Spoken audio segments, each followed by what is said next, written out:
dadka muslimiintu ilaahay macrifadiisa iyadoonan qalbiga galan haddaynan qalbiga macrifadu aynan degin waxaad arkaysaa qofkii isagoo qur-aanka yaqaanaa oo salaadiina aan tukan karayn ma dhacdo kuwa maalin qayilayo iska barjeynaya waa kan jamaacaddu dadkay ziyaartaan ma ogtahay ayaan u gallay fiican bay noo soo dhaweeyeenoo BBC iyo raadiyoogana way baktiyeenoo wayna dhegaysteen markaan u yar dhammaynay wacdigii een idhi dee fadhiguna kala fiicane masaajidkeenna mari oo naga raaca mid baa gacanta taagoo yidhi nebi maxamed calayhi salaatu wasalaam ilaahay baa soo diray waxa lagu yidhi namaad maqasheen buu yidhi markaasaan aamusno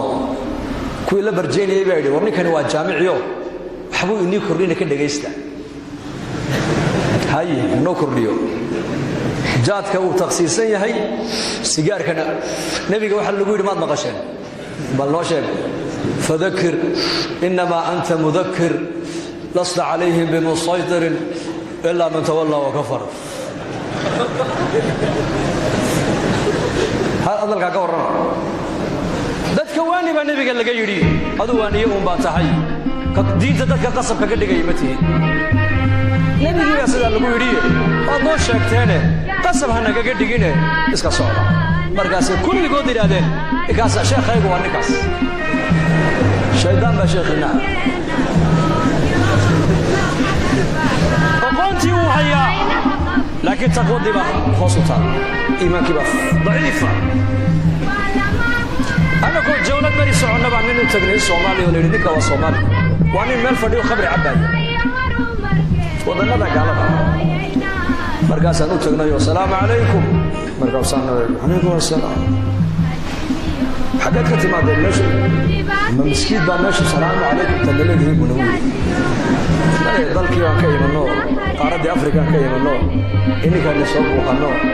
ayaan miskiidka noo raacdaan doonayno miskiidka ah diinta ayaanu baryay ninka yidhi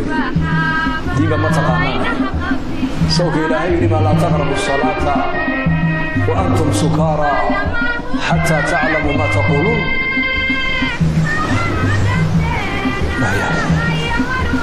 من السخرانة وآيات دليلين يأك معلوماتك وهي لكن يقينتي إيمانك ضعيفة مرقاسا أقولنا لي لا بس نرعى سلانا وضوح كما الرعي نرعى جماعة دينتي قالت صوت صلاة نرعى إلهي فلي بإنك سليم ونقول صلاة جماعة دي بلد لقيستي حبيبي بنا الله سيحلي الصبح دي مركو كعية خمرة دي أي كب بعضي وأركي مسكين لقد دول إعلام أبو تليفون قاطعه وحلوون أيام ماشي كان يشي يقول وانحري به بوليس ما نقول يعني وضع كانت دي بوليس نقول يعني وخلاص ولا قول تقول مركاسان أبعد بكم نقرر لها واسكسعون بس كسعون markii dambe rag inoo sheegan waxay nagu yiraahdeen ninka wadanka markuu soo galay caalim buu ahaa waliba masaajid wadanka ku yaalo imaamka ahaa nagu yiraahdeen maantana dariiqu khamriga ku cabaya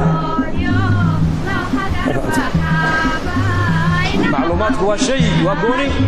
iimaankuna waa gooni weeyaan ummadu maanta iimaanka hoos u yaala iimaankeena kor soo qaadano u baahanahay markaas sidaa darteed bay saxaabada rasuulku inay iimaanka bartaan